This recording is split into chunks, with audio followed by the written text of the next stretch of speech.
قیامت کی بڑی علامت دجال کا نکلنا ہے۔ احادیث مبارکہ میں دجال کا ذکر بڑی وضاحت سے آیا ہے، اور کمال کی بات یہ ہے کہ ہر نبی علیہ الصلوۃ والسلام نے دجال کے فتنے سے اپنی امت کو ڈرایا ہے۔ دجال ابھی آیا نہیں ہے اور کسی کو پتا نہیں ہے کہ اس وقت وہ کہاں ہے، لیکن روئے زمین پر ایک صحابی ایسے گزرے ہیں جنہوں نے دجال کو دیکھا بھی ہے، اس سے ملاقات بھی کی ہے اور اس سے بات چیت بھی کی ہے۔ ایک مرتبہ پیارے آقا علیہ الصلوۃ والسلام نے اچانک اپنے صحابہ کرام کو جمع فرمایا اور خطبہ دینے کے لیے ممبر پر تشریف فرما ہو گئے۔ تو نبی کریم علیہ الصلوۃ والسلام نے فرمایا کہ امین داری نے مجھے بتایا کہ وہ 30 افراد تھے اور ایک شپ میں، ایک کشتی میں سفر کر رہے تھے کہ طوفان آ گیا اور وہ بھٹک گئے۔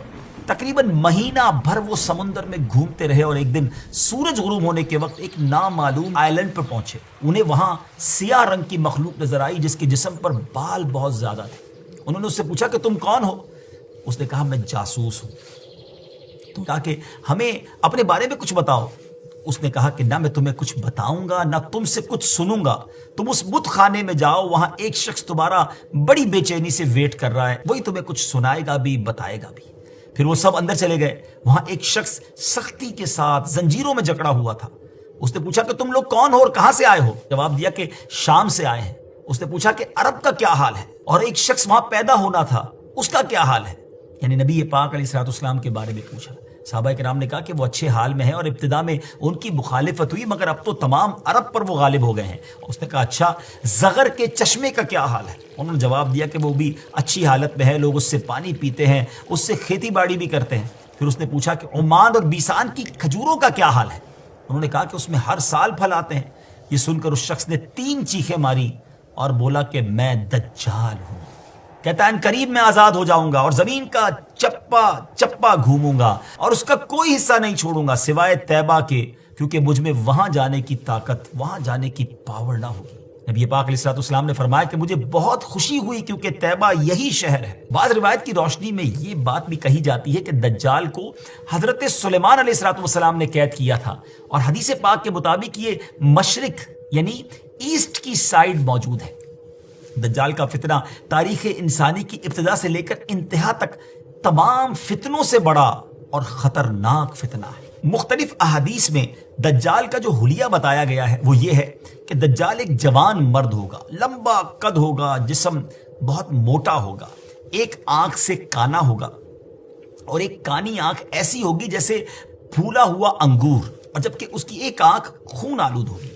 اس کا سینہ چوڑا ہوگا اور ذرا سا اندر کی طرف دھسا ہوا ہوگا۔ دجال کی پیشانی چوڑی ہوگی اور دونوں آنکھوں کے درمیان کاف فا را یعنی کافر لکھا ہوگا۔ دجال کے نکلنے سے پہلے دنیا بہت بری حالت میں ہوگی۔ اس کے نکلنے سے 3 سال پہلے سے اس دنیا میں خشک سالی پھیل جائے گی، خشک سالی کا گویا سال پھیل جائے گا۔ علمی اور روحانی قحط بھی برپا ہوگا۔ دین کے معاملے میں لوگوں میں کمزوری پیدا ہو چکی ہوگی، علماء اور دیندار لوگوں کی قلت ہوگی۔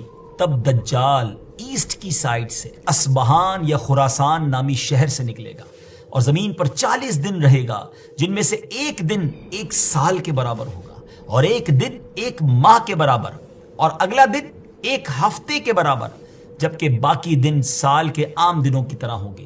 اس مدت میں دجال اپنے گدھے پر سوار ہو کر ساری دنیا کا چکر لگائے گا۔ دجال کے ان فتنوں کی وجہ سے اہل ایمان سخت پریشان اور تنگی کے عالم میں بھاگ کر دخان نامی ایک پہاڑ میں پناہ لیے ہوئے ہوں گے، لیکن دجال ان کا پیچھا کر کے پہاڑ کا گھیرا کرے گا۔ تب اللہ پاک حضرت سیدنا عیسیٰ علیہ نبینا علیہ الصلوۃ والسلام کو نازل فرمائے گا۔ جب حضرت عیسیٰ علیہ الصلوۃ والسلام اس دنیا میں آ جائیں گے تو ان کو دیکھتے ہی دجال ایسے گھلے گا، میلٹ ہوگا، جیسے پانی میں نمک گھلتا ہے، میلٹ ہوتا ہے۔